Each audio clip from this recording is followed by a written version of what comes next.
Hi, a couple of people I know suggested putting up a vidcast about my, as you can see, injury, result of a random attack from behind.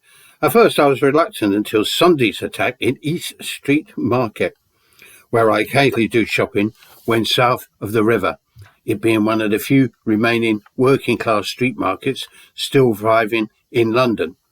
A man in his 60s, reportedly armed with a machete, ran amok, stabbing people, leaving one dead and others suffering serious wounds. Like the Nottingham stabbings by Valdo Colocane that left 3 dead, the perpetrator was described by the authorities as having mental health issues, leading to online speculation about his immigration status and many racist tropes. It does at all times feel unsafe on the streets, owing to the possibility of random attack, street robbery, and fear of terrorism. For us oldies and disabled people, other dangers exist. For example, people banging into you, causing accidents due to mobile phone gazing when on the hoof, with careless rogue cyclists being the greatest hazard.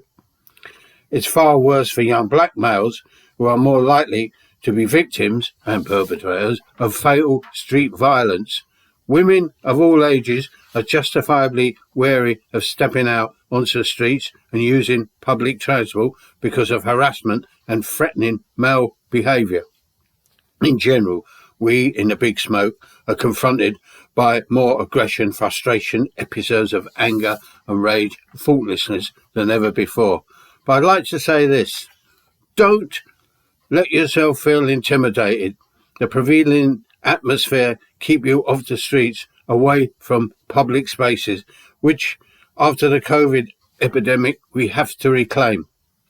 We must not permit ourselves to be ruled by fear and trepidation, thereby slipping further into isolation, loneliness and despair.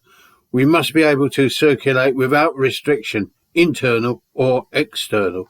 As for me, after my horrific experience, I was assisted and cared for by members of the public, also, of course, the paramedics and the staff of the hospital I was taken to, and then examined and patched up by the staff, who were overwhelmingly from an immigrant background. My attacker, incidentally, was white British. As I make what's estimated as a long recovery, mostly because of my age, I have no intention, general health permitting, to be avoiding the streets and public places and just circulating in general.